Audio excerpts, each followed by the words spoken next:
या प्रकारच्या सगळ्या उपाययोजना या ठिकाणी आम्ही लागू करणार आहोत आणि सगळी मदत आपण करणार आहोत। या ठिकाणी ज्यांच्या घरामध्ये पाणी घुसलेलं आहे ते बाबा राजकारण करू नको, राजकारण नाही करायचं।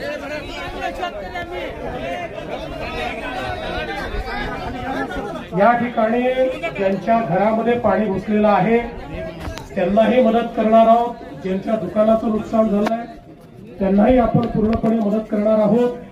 आणि केवळ या ठिकाणी आपली घोषणा नाही तर कालच पहिला हप्ता 2300 कोटी रुपयाचा आपण रिलीज देखील केलेला आहे। आणि आता जशी नुकसानीची सगळी पाहणी आपल्यापर्यंत पोहोचेल त्यावेळी जी काही अधिकची सगळी मदत आहे ही सगळी मदत आपण करणार आहोत।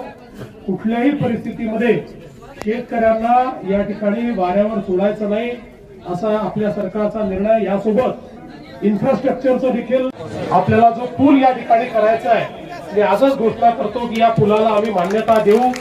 या ठिकाणी येणाऱ्या रस्त्याला देखील आम्ही मान्यता देऊ। तो रस्ता देखील जो आहे त्यालाही आम्ही मान्यता देऊ। आणि सगळ्या पद्धतीनं हे जे काही कोणालाही चिंता करण्याची आवश्यकता नाहीये।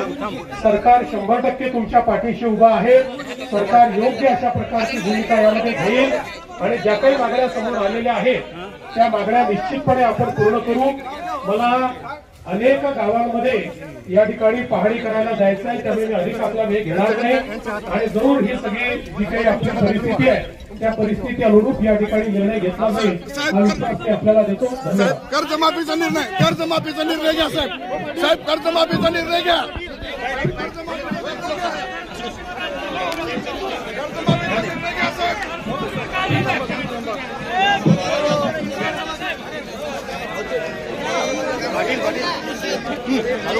चालू